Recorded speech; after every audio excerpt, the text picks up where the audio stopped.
Kalau Mas Habibur Rahman tadi sudah mengatakan dari sudut pandang Gerindra sudah sefrekuensi dengan partai-partai lain termasuk juga yang sekarang ini ataupun juga belakangan ini sering ditemui. Termasuk salah satunya adalah PAN. Nah Mas Viva Yoga bagaimana kemudian hasil dari pertemuan kemarin untuk bisa menentukan langkah ke depannya? Ya Mbak Putri, pertemuan kemarin dengan Pak Prabowo adalah bagian dari follow up pertemuan acara silaturahmi Ramadan di kantor DPP PAN.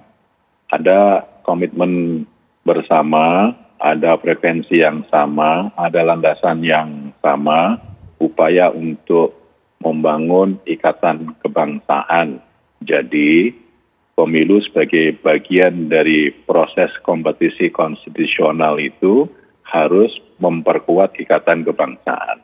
Ikatan kebangsaan ini kalah menang tidak boleh zero sum game, semuanya adalah bagian dari anak bangsa. Itu yang pertama.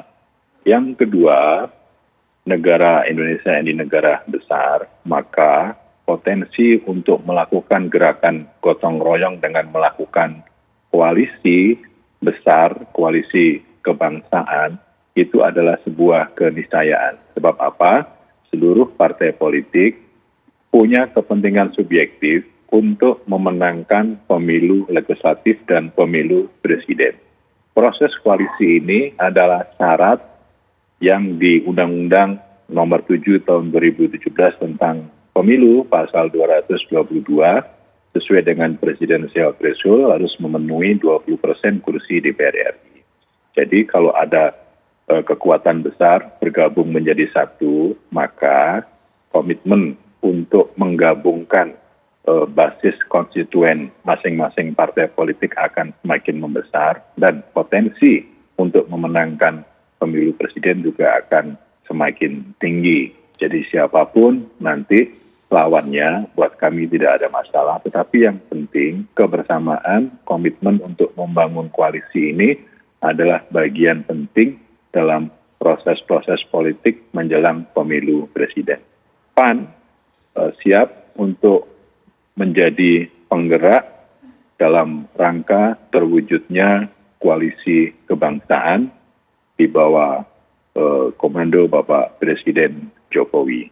Meskipun kita mengetahui bahwa seluruh proses politik ini diserahkan sepenuhnya oleh partai politik, tetapi ketua umum partai politik yang merupakan bagian dari pemerintahan juga terus berkoordinasi, menjalin komunikasi agar proses pemilu ini betul-betul melahirkan pemimpin yang punya legitimasi yang kuat dan dalam proses selanjutnya di koalisi ini bisa memenangi pemilu presiden. Soal siapa nanti yang akan ditetapkan menjadi pasangan calon, memang dalam hitungan matematika sepertinya rumit, seperti yang digambarkan oleh Mas Adi tadi. Betul. Masing-masing partai politik punya ketetapan masing-masing, punya kepentingan subjektif masing-masing, tetapi saya meyakini apabila nanti dibawa dalam satu meja perundingan, masing-masing kepentingan subjektif partai politik akan bertemu menjadi nilai objektifikasi dan itu adalah merupakan kesepakatan bersama.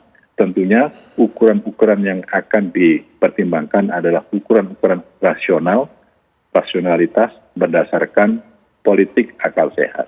Jadi ukuran-ukuran yang kualitatif melalui hasil lembaga survei bisa dikuantitatifkan melalui ukuran-ukuran elektabilitas, popularitas, dan beberapa hal mendasar yang menjadi bahan pertimbangan partai politik tentunya akan kita rumuskan, kita musyawarahkan secara mufakat, diputuskan secara kolektif kolegial, aman, damai, dan tidak ada voting.